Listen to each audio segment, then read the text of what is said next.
Hello and welcome to the Energy Talk podcast. My name is Olubumi Alajide, and I want to start off by apologizing for the long break we took. A lot of adjusting to the coronavirus outbreak and the quarantine and a bunch of personal stuff, but thankfully we're back now. I can continue sharing stories that we all love. Today we're going to be learning about lithium extraction and how important it will be for the future of energy storage and just of energy systems in general. So we're going to have a fantastic guest walk us through what the industry is like, what the extraction process is like, and I hope you all learn a lot from this episode. So without any further ado, let's jump right into the conversation. So I'm the CEO and founder of EnergyX, which is a lithium and energy storage company. We focus on different battery chemistries that can increase the lifespan of batteries, as well as the battery materials, the raw materials and natural resources that go into making batteries. So we're developing technologies that can enhance both of those areas. Okay. So before you got into EnergyX and became the CEO, what was your early introduction into the energy industry? Because I'm very curious. Because I found something that was quite interesting from your LinkedIn profile. You used to have a record label. So how did the transition go from your early career to right now with the work you're doing? Yeah, I'm just a serial entrepreneur. I look at ways that I can create interesting products or solve problems. And, I try to build companies around that. And, a record label was my first business, my first real business. And we had a lot of fun and success doing that. But I decided that wasn't really, it didn't really have as big of an impact on society as I hoped for. So I decided that the sustainable energy transition was an area that I wanted to focus on. And that's kind of why I decided to switch career paths. Very interesting. So what does EnergyX do? So we are focusing on two different products right now. One is figuring out a way to produce lithium, which is one of the main materials in batteries, more effectively and more efficiently. Right now, the way that lithium is produced, it's not going to be able to meet the demand that the world needs.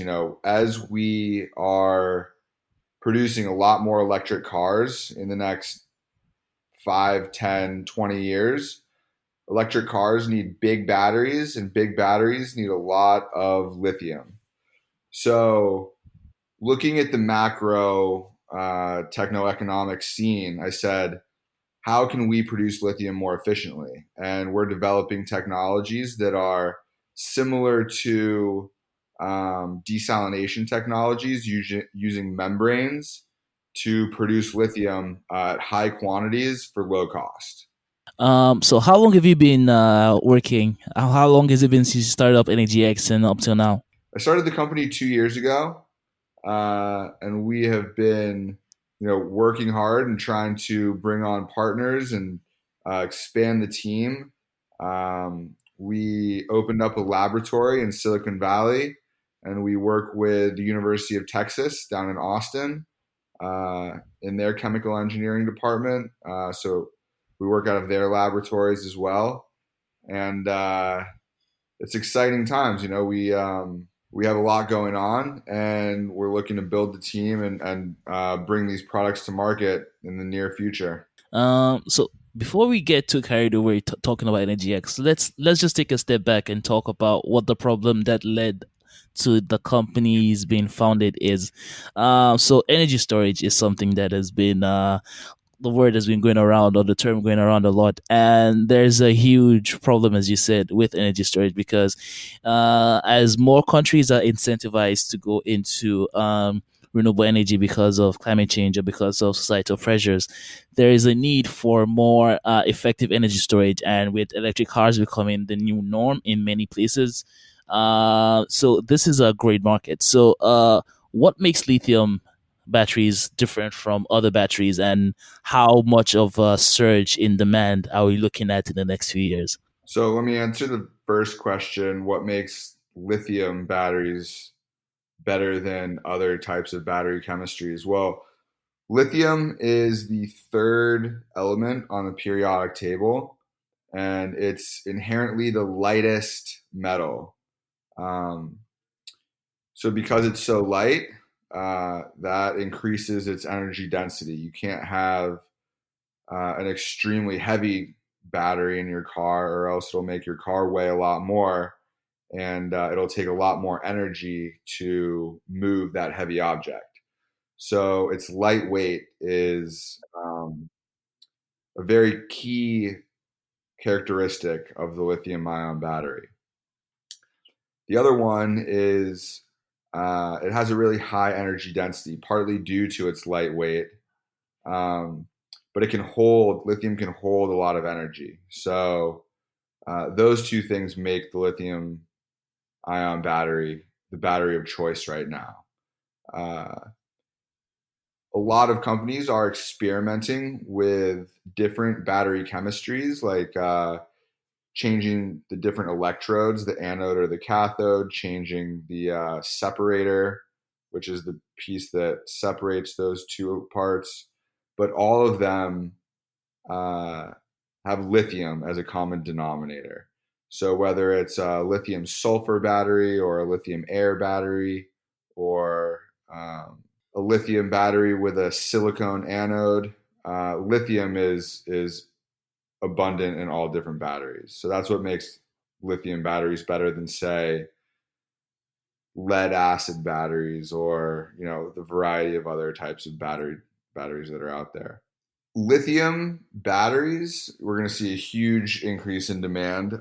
Lithium as an element that goes into batteries, I have more specific numbers on. Uh, Last year, the total amount of lithium that was purchased by battery companies was about 270,000 metric tons. And in 2025, which is only 5 years from now, the estimates are 1 to 1.5 million metric tons. So we're seeing at least a 4 to 6x increase in the demand for lithium. That's extremely substantial for a raw material or a natural resource to increase. If something increases 10 or 20% year over year, that's a dramatic increase. But because of this new industry of electric vehicles, the increase of demand for the raw materials that go into the batteries is absolutely skyrocketing. And it takes about, like, if you could picture a double A battery, the Model 3, the Tesla Model 3, uses 4,416 AA batteries in their battery pack. The Model S and the Model X use 7,000 batteries of that size in their battery pack. Your iPhone uses approximately one. So the demand of batteries is I mean, for the cars, and that's only one company, right? You have all of these other auto manufacturers like Volkswagen and Ford and Toyota and GM that just partnered with LG to build a battery factory. Uh, they're all coming out with electric cars, and they're all transitioning their pretty much entire fleet. You have BMW, Mercedes, Audi, like every single car company is going electric. So if you can just think about that scale of how many batteries go into cars and how many cars are being introduced, the amount of materials that we're going to need is just tremendous.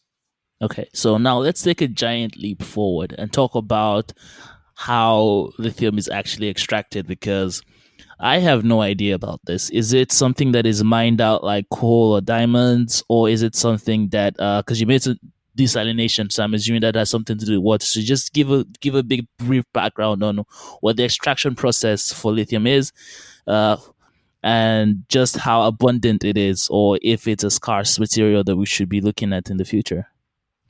Yeah, that's a good question. And that's actually how I came across this opportunity because I didn't know how lithium was produced either. Um, and it turns out that lithium is produced in two ways.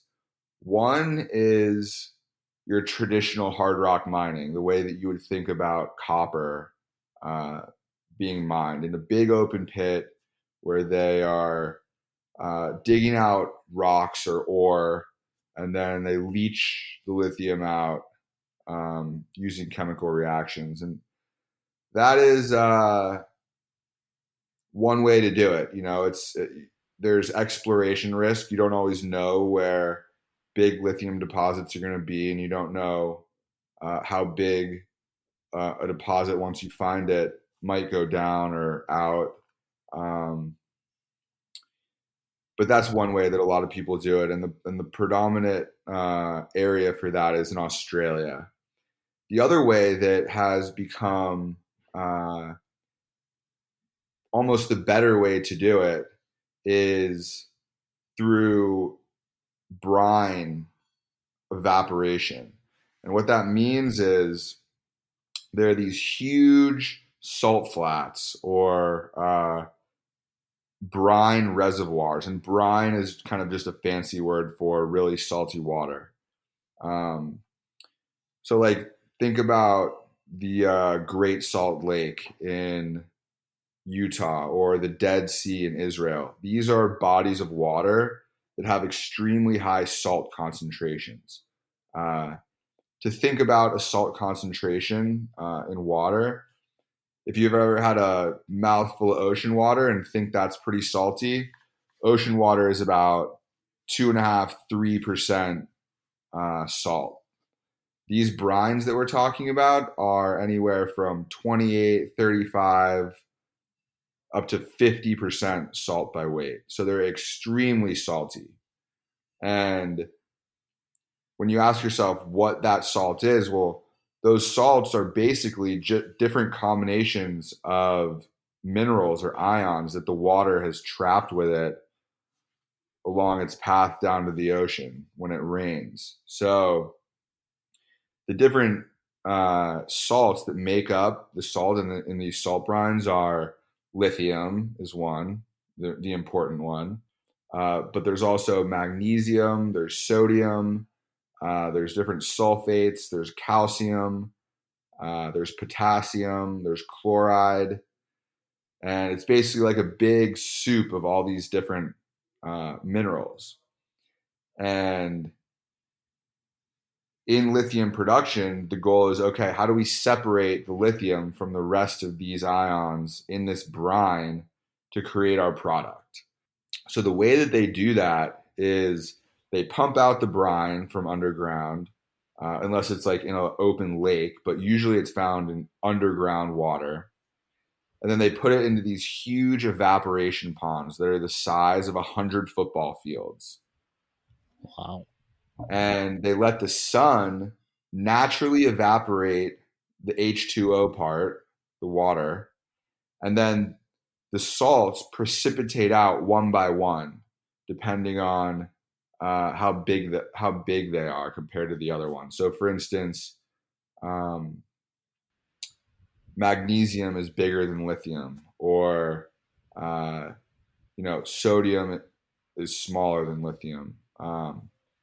So sodium comes out first, and all the salt kind of precipitates to the bottom. Then they move all of the brine to the next pond, and they have this like you know field of sodium, and they scrape it all out and make a huge salt pile. And then the next pond, potassium comes out, and they do the same thing. And then finally, 6 ponds later, they have lithium in a highly concentrated format, and Wow. they're able to process that into lithium carbonate or lithium hydroxide, which are the two um, compositions that the battery companies need to make batteries. Wow. This is actually the first time I'm ever hearing about the extraction process for lithium. And it's so curious because it seems like something that, given how prevalent it is in our everyday lives, I mean, our phones, our laptops, electric cars, and many other electrical devices. And this is the first time ever hearing how it's actually produced. And that sounds like a very, very exhaustive process.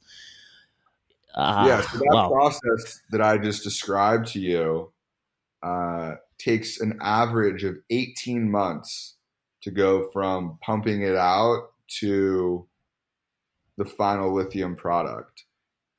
So that's number one. And I said, how can such an important material take so long to produce? I mean, that just kills different lead. Like, if you have to figure out how much lithium you need 2 years from now, the lead time of 18 months is detrimental to your forecasts.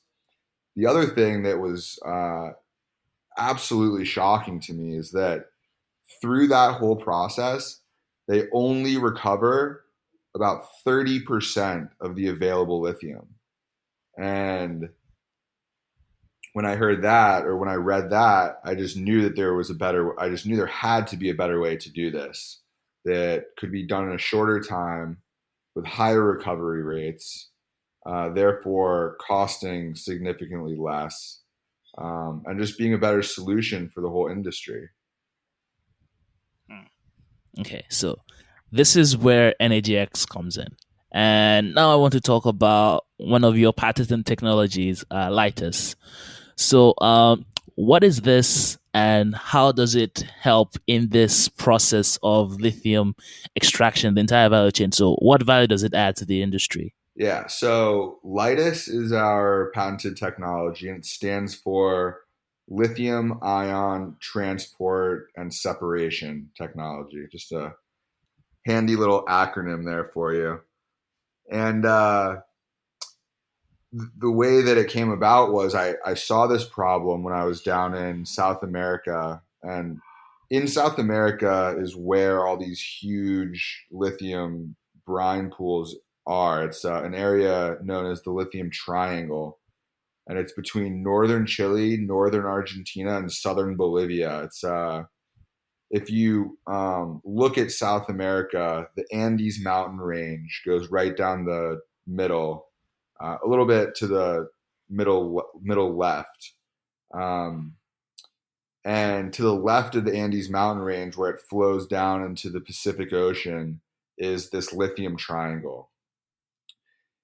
And I was down there, and I saw the problem that I just described to you with the evaporation ponds.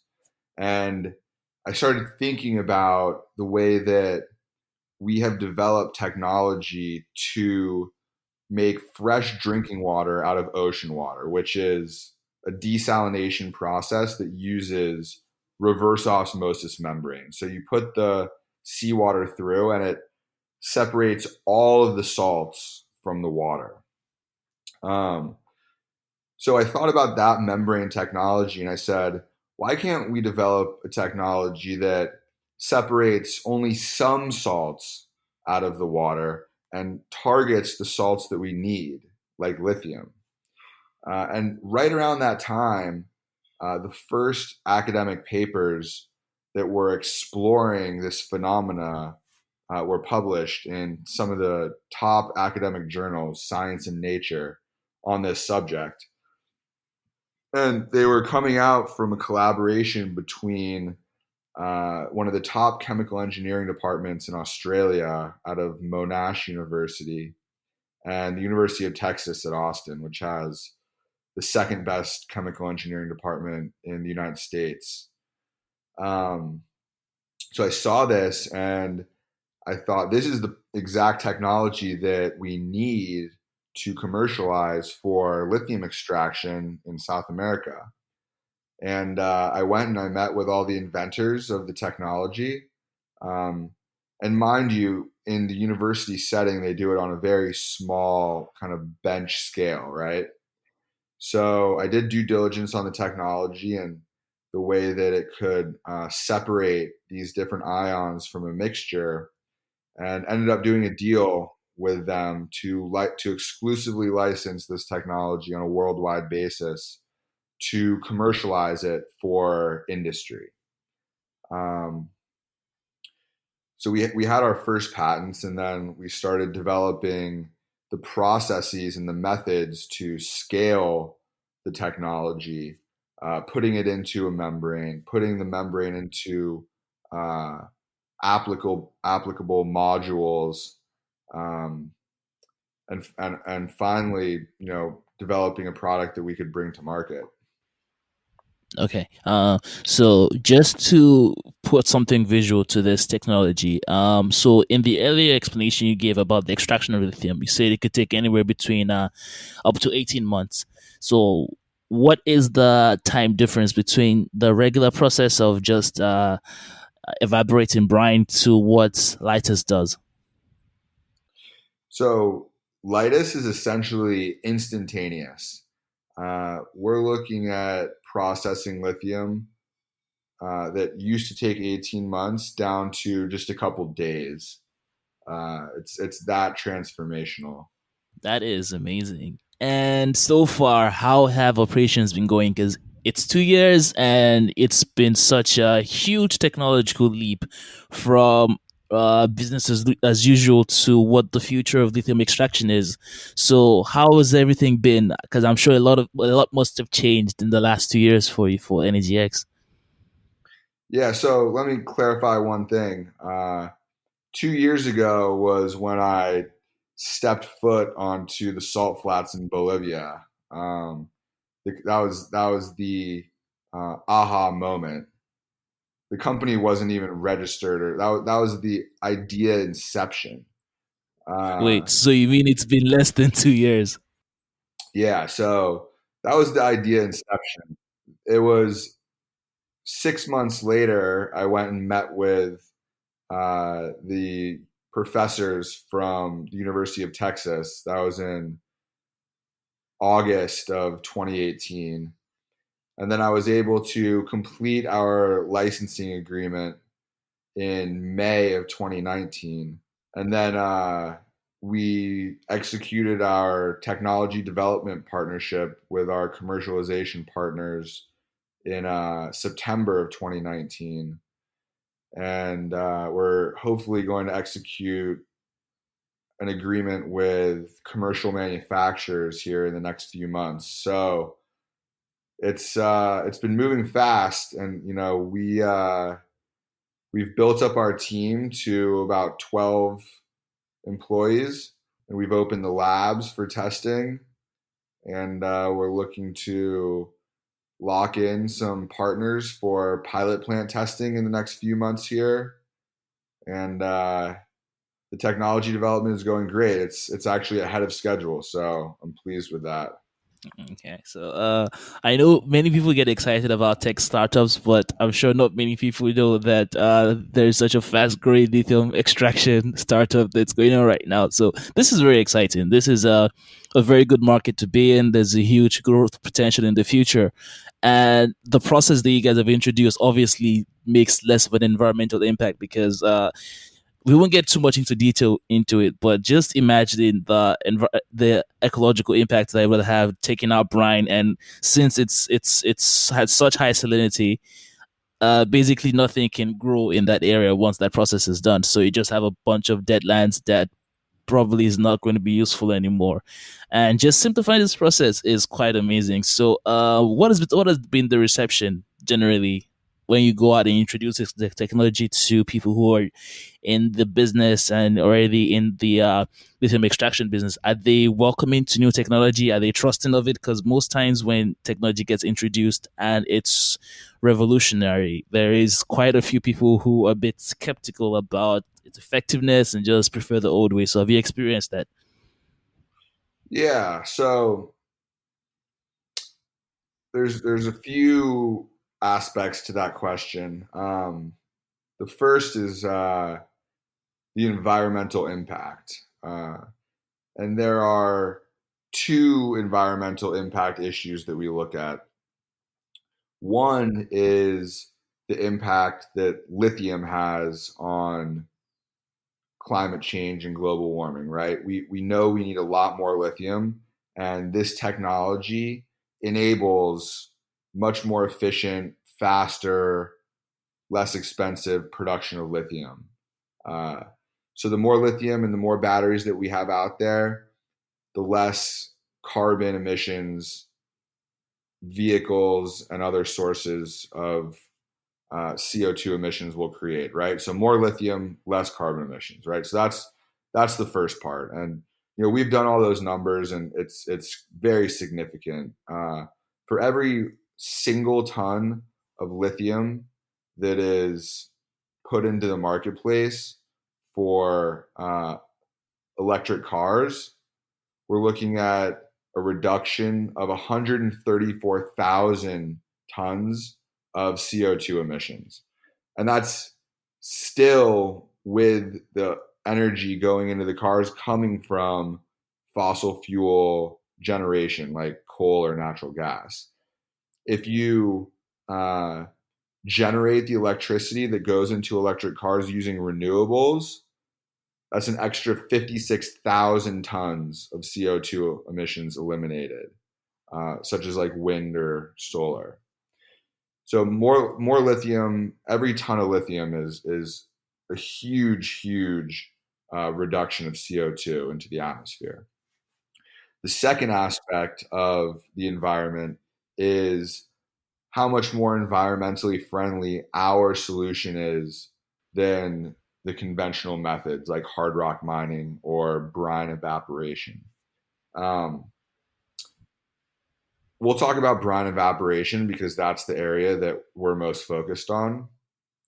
The first advantage to Lytus and using membrane technology is that we take up a nano fraction of the footprint that these evaporation ponds create.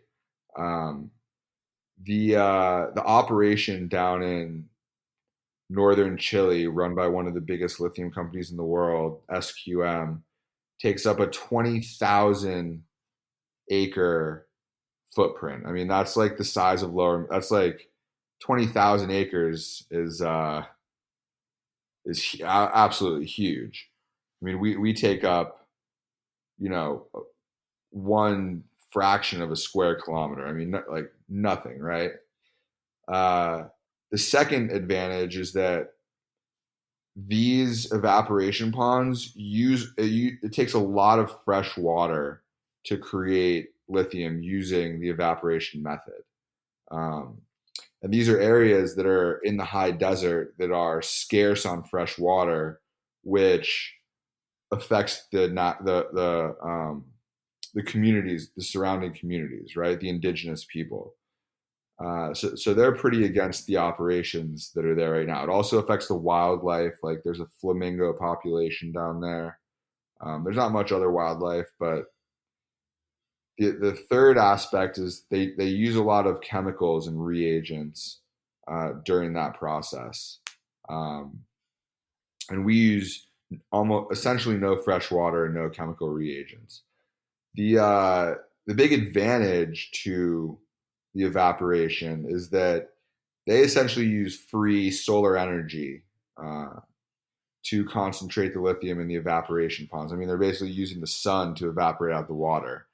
We would, of course, need to have an energy source, and that could be renewable. But that's an expense that is not occurring in the evaporation ponds. So overall, we feel like our environmental impact is a lot less than the current methods. Okay, so thank you for that. So now I'm curious. So since the environmental impacts are obviously a huge upside, and you mentioned the added cost of electricity, how has the adoption been for the people actually in the industry? Have they been excited about the technology, or what has been your reception so far? Yeah, so all of these companies know that they need a new technology to meet the demand that's upcoming. So they're all either looking to develop a technology themselves that's more efficient than what they currently have, or they're looking to startups like EnergyX for that solution. Miners are inherently resistant to change. It's because they have a lot of capital invested into the infrastructure of the way that they already do it. But you either change or you fade away, and that's an inherent aspect of life. So it's going to be a process introducing and having lithium production companies adapt to the new technology, but they're all very interested in what they're doing and what we're doing. And we've actually seen a great reception. They have sent us some of their brine for testing. We're looking to enter into a few LOIs and memorandums of understanding here in the next few months to begin pilot plant testing. And overall, the reception has been great. Okay. So, looking on to the future now, so since lithium and energy storage in general is going to play such a huge role in energy systems of the future and just in our everyday life, do you see any potential in us running out of lithium resources? Because obviously it's not something that's renewable, it's something that has to be extracted. So there's also the concern of, do we have to worry that this is something that could be depleted over time, and or is that something that you don't see being a problem in the next, let's say, 30 years or so? Yeah, I think that the short answer to that is no. I think that there's an abundance of lithium that's available to us. Somebody actually told me the other day that lithium was the 25th most abundant element uh, on Earth. That is in part due to the fact that very low concentrations of lithium are found in seawater, in that 3% salt in the ocean water. A small fraction of that is lithium. So, but that's uneconomical to extract. Uh, it's kind of that same question of, are we ever going to run out of oil or gas, fossil fuels? And to date, the answer has been no. I say that as a comparison to a natural resource like lithium. But the other advantage to lithium is that, as opposed to oil and gas, where we burn it and it's gone. With lithium, after it's been depleted in terms of its life cycle, like after you use a battery in a phone, for instance, for say a few years, and its capacity goes from 100% down to around 70, 75, 80%, it's dubbed as exhausted, right? And then we can actually recycle that lithium to use again in another battery. So recycling of batteries and battery materials is going to be a huge industry in the next 20 years. Okay, so speaking of the next 20 years, what is your bold prediction for the future of energy? So we've already talked about a few things: the electric car industry, the need for energy storage for renewables. But a lot is happening and so much is changing. So, from your perspective and your overview, just looking at your company for future survival, what's your bold prediction for the future of energy? I think that it's going to go faster than a lot of people anticipate.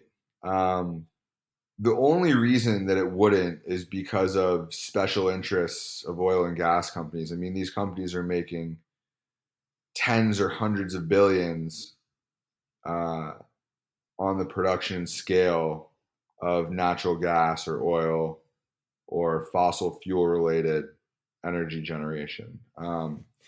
But society, as you've probably seen over the past few years, uh, is really mounting a movement against carbon emissions and for sustainable energy. I mean, people kind of laugh at Greta Thunberg because they say, "Oh, she's young and she doesn't know what she's talking about." But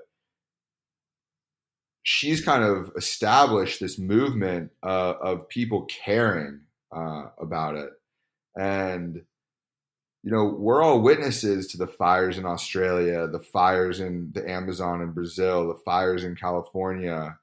the hurricanes in the Caribbean that demolished Puerto Rico and the Bahamas. Um, these aren't by accident, and it's proven science that the Earth is warming at an alarming rate. Um, and I think that as more of these things happen and people kind of push towards a sustainable future, it's going to happen quicker than a lot of people think it will right now. I mean, a lot of factors have to occur for that to happen. And I think policy change is a really big one.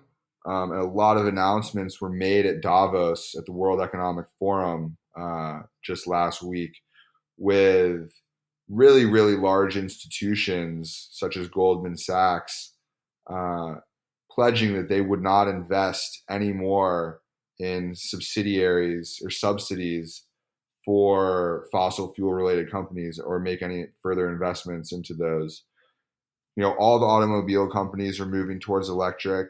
It's just about the supply chain to be able to deliver on the demand, right? Every single car company can say that they want to make electric cars, but they can't do that unless all of the other parts that go into the car, such as the battery and the battery materials, are available. So uh, the transition is happening before our eyes. And I think that within the next 20 years, we're going to see 100 million electric vehicles on the road. That's my bold prediction. I hope you all enjoyed that conversation. It was great speaking with Teague, and I learned quite a lot about this. This was the first time I've ever spoken about lithium in general, and just to see the impact it's going to have in the future of energy is quite fascinating. So we're going to be having a lot more episodes uploaded more frequently. Next one will be Monday, and I look forward to sharing all these with you. So I hope you all stay safe. Stay inside as much as you can and wash your hands. Do all you need to do. We will get through this, and I look forward to seeing you all on the next episode. Have a wonderful day.